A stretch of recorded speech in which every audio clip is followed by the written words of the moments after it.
Guys, so after reading Carl Jung's book Psychological Types and seeing his descriptions of the introverted and extroverted functions, I realized that the introverted functions are kind of like hipsters, and the extrovert functions are kind of like mainstreamers.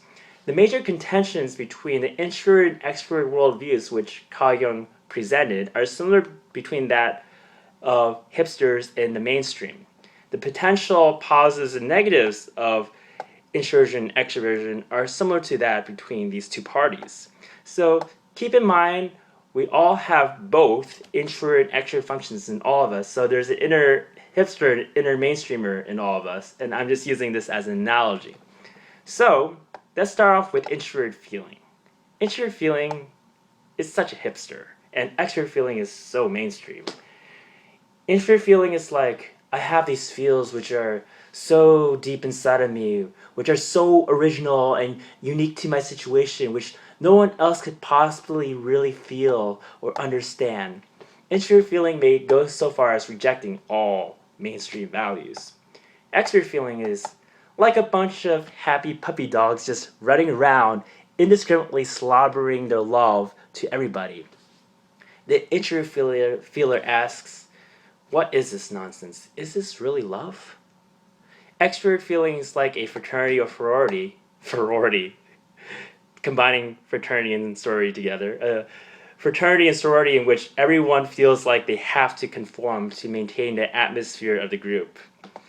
The faces of extrovert feeling is like a bunch of emojis in succession, whereas introvert feelers know just the right amount of emotions to give, and they're rather pithy about this, such as a slight smile or nothing at all. Boisterousness of others is mercilessly met with the coldness of introvert feeling. In the eyes of introvert feeling, extrovert feeling is totally lacking in sophistication, it's totally shallow. Instead of the fleeting expressions of emotions in a moment in response to just about whatever, introvert feeling takes the feels down to the deepest levels of universal human experience. But there's no ways to express this adequately through mainstream mediums. Instead of having to address feelings with others on the spot like extrovert feeling, introvert feelers laboriously ponder about their love relationship with another and writes a book of poetry about it. But this book of poetry must be sheltered from the sacrilegious eyes of others, which is just about everybody, including their love interests, who lack any sort of sensitive understanding. The attitude of extrovert feeling towards introvert feeling is the same as of that of mainstreamers towards hipsters. Lighten up and just join the crowd, FI. And this is how FE looks like to FI. And FI, of course, responds with an aloof face. So a key phrase Jung uses to describe FI hipsterism. Introvert feeling's aim is not so much to accommodate the objective fact as to stand above it. Now, on to introvert sensing, which is such a hipster, and extrovert sensing so mainstream. Introvert sensing is about all the subtle pleasures of life, which just about everyone has missed.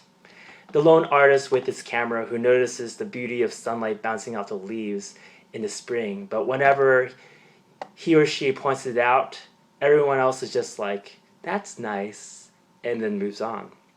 The introvert sensor alone notices and appreciates in the environment what the mainstream takes for granted. They ask, why is this? Why is it that only I could see this? It's a lonely world for them to be in. Extrovert sensing, on the other hand, is like a rat race. A bunch of rats running around this time, where all these rats are fighting very hard in order to make it in the world. It will never stop until it gets what it wants. Even then, it's still not satisfied. The introvert sensor is like, is this really how to enjoy life? Extrovert sensing? Adrenaline junkie extrovert sensing goes after the shiniest, the loudest, the brightest, the riskiest. And this is way too superficial and ephemeral way of understanding the rewards of sensory experience to the introvert sensor. Instead of the classically cool and in-your-face, glaringly, obviously expensive leather jacket and the bright red car to show off, the introvert sensor opts to dress in a way that is aesthetically pleasing but with a lot of subtlety, which just about everyone misses. And they enjoy more delicately refined pleasures no one has the sensitivity to pay attention to. Only someone who is attentive and observant of the smallest details can really appreciate the beauty of what they do and know how much more sophisticated the introvert sensor secretly knows they are. To them, the simple and the pared down life are signs of elegance. So introvert sensors are pretty refined types in terms of sensory experience, but nobody else cares or notices because they're blind to the beauty of all the small things in life. So this is what Carl Jung has to say about the hipster nature of introvert sensing. Thus, mere sense impression of introvert sensing develops into the depths of the meaningful, while extrovert sensation seizes only the momentary and manifest existence of things. Introvert thinking is such a hipster, and extrovert thinking is so mainstream. The thought processes of the introvert thinker are so elaborate, so intricate, only they are beholden to an understanding of how the universe works that no one else is privy to. The introvert thinker may put up a front of feeling pity for others that only they could understand and give a sigh about others' unfortunate incompetence, but actually they tend to be rather smugly satisfied with the state of affairs of knowing what others don't. If people understand too well what the introvert thinker conceives, they start to worry about their own cred and start overanalyzing the issue into obscurity so they can make sure no one else could understand what they understand.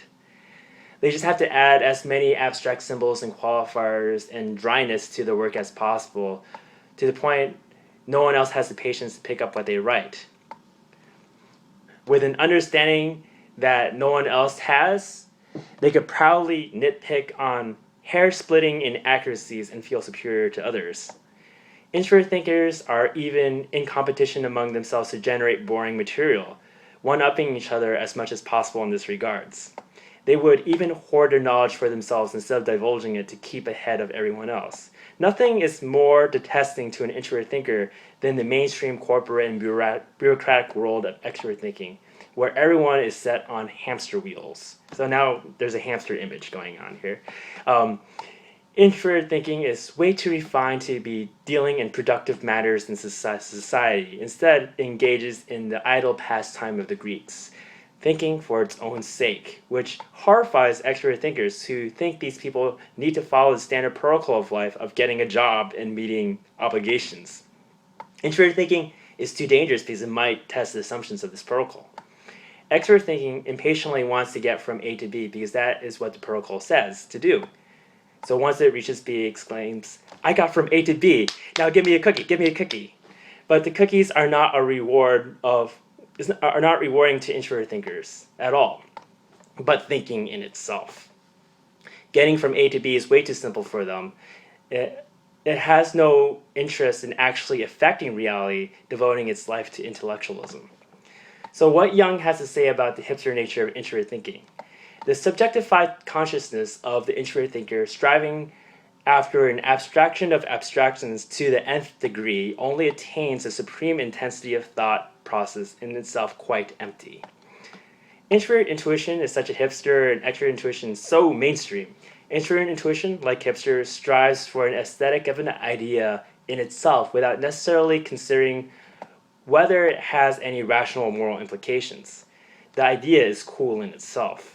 With introvert intuition comes the birth of modern art, devoid of any means for you to figure out what it means unless you had the same exact mind as the artist does. When they proclaim of their ideas to others in the form of an art or mission, they cannot figure out why they're misunderstood. The idea of descending from a mountaintop, making proclamations to the masses, only to be met by deaf ears, and feeling a great deal of contempt and arrogance as a result, comes from proto-hipster and also introverted intuitive Friedrich Nietzsche. This is also a sentiment that many modern-day intuitives identify with. In reality, they're just all incredibly inarticulate and pompous when they speak, and that is why they're misunderstood. In fact, if people start to find them articulate, they will attempt to try to speak even more inscrutably to protect their self-image as misunderstood mad geniuses. So extrovert intuition is not deep enough for introvert intuition. To introvert intuition, extrovert intuitives tends towards half-baked ideas that do not go intensely enough into deeper matter of things. Extrovert intuition produces a hodgepodge mess of ideas, whereas introvert intuition transcends this, distilling ideas to their essential forms. Extrovert intuition reacts to this, thinking that introvert intuition needs to relax and chill, and when presenting its ideas, and be more open and more relatable to people in society. So this is what Jung has to say about introvert intuition. If an artist reveals he reveals extraordinary remote things in his art, which in iridescent profusion embrace both the significant and the banal, the lovely and the grotesque, the whimsical and the sublime. If not an artist, he is frequently an unappreciated genius, a great man gone wrong, a sort of wise simpleton, a figure for psychological novels, which hipsters wish they could be. To wrap this up, I believe just like hipsters, the introvert functions vie for a greater subjectivity, and as a result depreciates the established objective reality of things. There is value to be found in this subjectivity, but the problem arises, as Jung put it, when the ego has an over-exaggerated identification with the subjectivity produced. And this leads to the haughtiness and pretension. And the idea of the introvert no longer is genuine because the real aim is to inflate the ego. The good in the mainstream, as represented by extroversion, can be found in ready accessibility and relatability and creating something for the world. But it also leads to an unfortunate depreciation of the subjective factor. And this causes a sort of mindlessness.